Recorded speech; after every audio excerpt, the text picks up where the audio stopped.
Hi everyone! Uban ni ninyo karon mag-grocery for the week.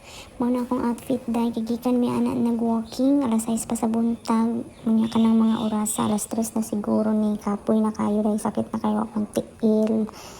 Hay, grabe. Tara na day. Tama na na.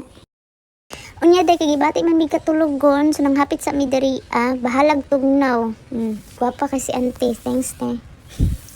And then, nanami sa ulis, nagkuha ko ng salmon dyan, kinaka half fries, akong gibutang din sa cart, and then, duha ka itlog, kay itlog is life diri And then, gisuko ko sa isa nga magkuha ko grapes, kay magsabaw ko no siya. So, gikuha na ko itong pinakamahal. Charot.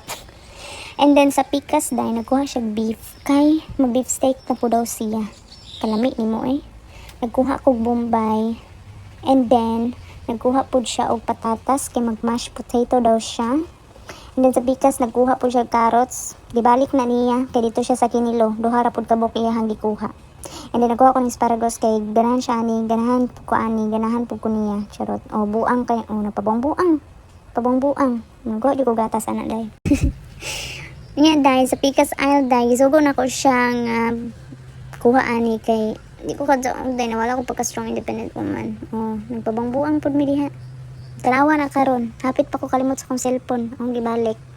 May gani walay tao. And then nagkuha ko ng condensed kay mag-dessert ko na ako buhaton. Nagkuha ko pangkuskus sa plato. And then nagkuha po siya pahumot niya sa sinina. Nakasala na kadong. So man na. Nakapit ko kalimot og dishwashing. Nagkuha ko isa. Nagkuha siya laundry liquid, isimot na niya kay make sure nga mahumot. And then pang trapos sa kuan unsa man anak ko mag-check out na mi kay mga to pa mi sa ubos gapangato siya sa ulo diha kada punch. Ikaw ra ni pili anang mga putahi salmon ray ako. Umanday nato na mi ubos gipakuha na ko siya watermelon kay gusto ko ani pero mao na yang gikuha.